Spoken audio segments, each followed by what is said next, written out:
It all began as a dream to leave the rat race and go someplace far away where it was beautiful and the natural beauty was all around us, someplace with cool breezes and peaceful settings. So we packed up everything and we chose the islands of the Caribbean. So life should be an adventure, not just one page, or one chapter. It should be a full book with different chapters, different adventures. You know, everything should be learning and it should be fun. It can't always be fun, but you know, you have to take the good with the bad. So this is the beginning, part 1 of 3 parts to our story. I hope you'll come along and enjoy the ride. You can see how we had to barge everything across the ocean to an island that had no electricity, no water, no people, just us.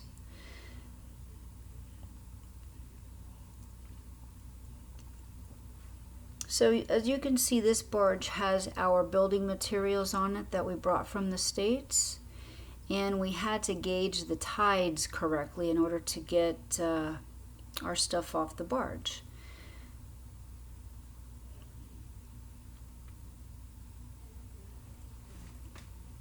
So everything pretty much offloaded onto the beach, and then if you can see to the left, there's a pallet of concrete, which we had to hurry up and move off the beach before high tide came in, because it would have gotten all wet. So this is the barge that brought everything to the bay side of the island. We offloaded everything onto the beach, and then we loaded it on a trailer that we also had brought over on another barge, and then we took it across the island. We pulled it with our skid steer. On the way over, all 4 tires got blown out, and the tongue of the trailer, it bent. So this is that happening.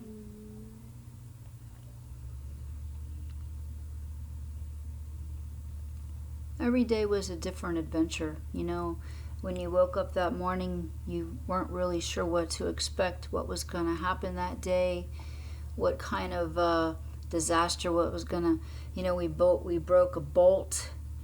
Our generators broke. We had all kind of issues happen. Engine parts broke down.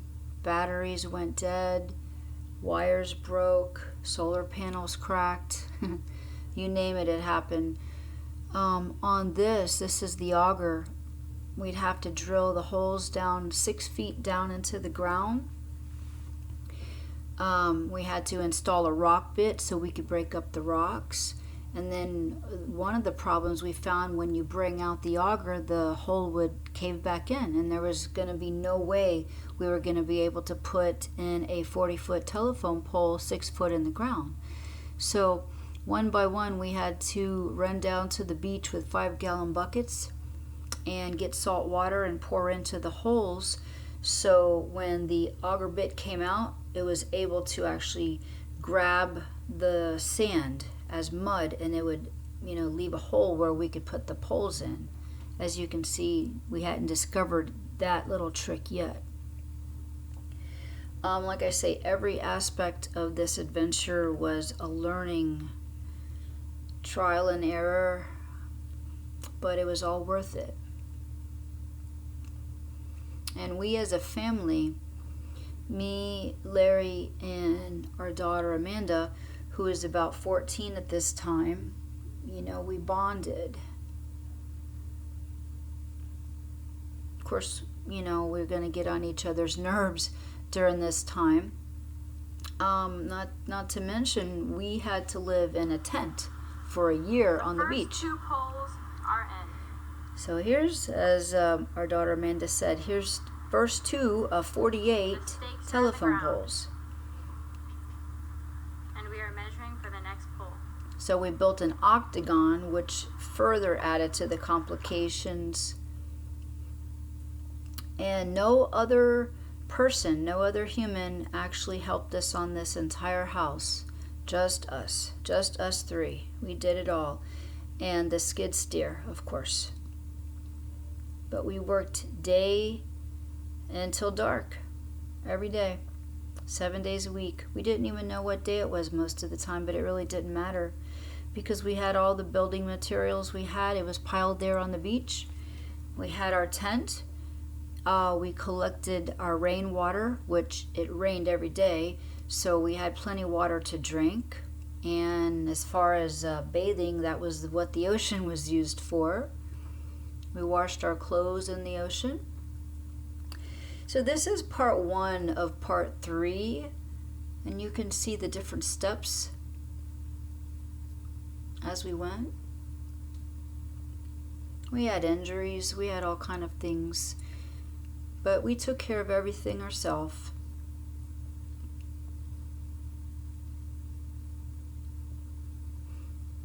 We're putting up the hardy plank. I think I just hit my finger.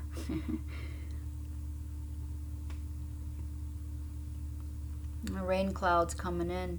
Like I say, every day it rains, and so there were times where we didn't have a dry anything. Everything we had was completely wet, including where we slept. You know, they say tents are waterproof. Well, we know that's not true. We would be in the tent and water would be coming through the seams of the tent, and our blow-up mattress was soaking wet, covered with sand and mosquitoes and no-see-ums and every other kind of bug you can imagine.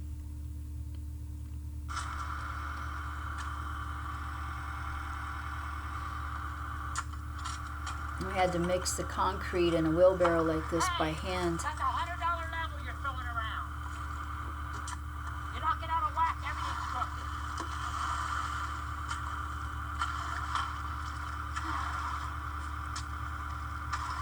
That shit, boy, just toss it. This is a little sneak peek of the house towards the end, so you can see what all of this hard work ended up turning into. Not completely done yet, but we'll get further on. All the tools that we have, there's the tent. We had our dogs live with us too.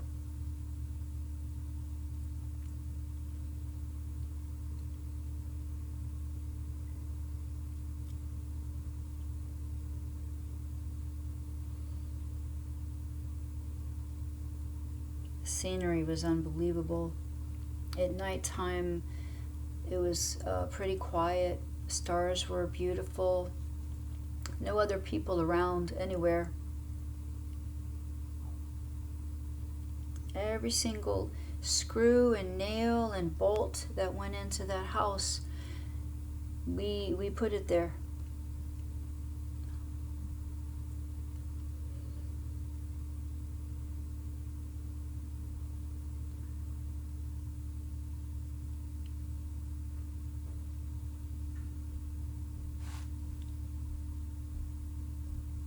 All of the trash we would take to the beach and burn the scraps of the,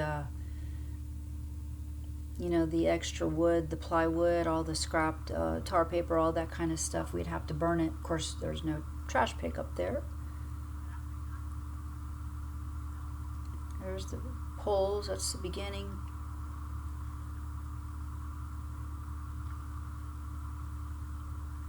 Windows, doors, walls, all of those floor joists we built one by one.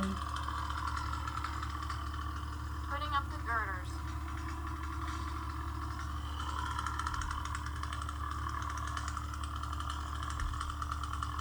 Don't make me, I am proud. Think like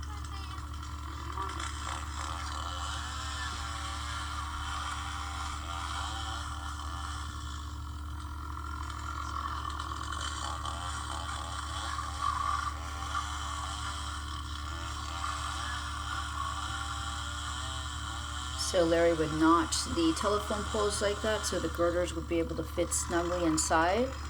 Then we would glue it. This is the first floor. Happy Larry. Walls are up for the first floor. Beautiful water. There's Tiki, our dog. Solar panels, that's what gave us our electricity. Those are the battery bank for nighttime. Those are our water jugs. That's how we kept our drinking water. I was a skid steer operator.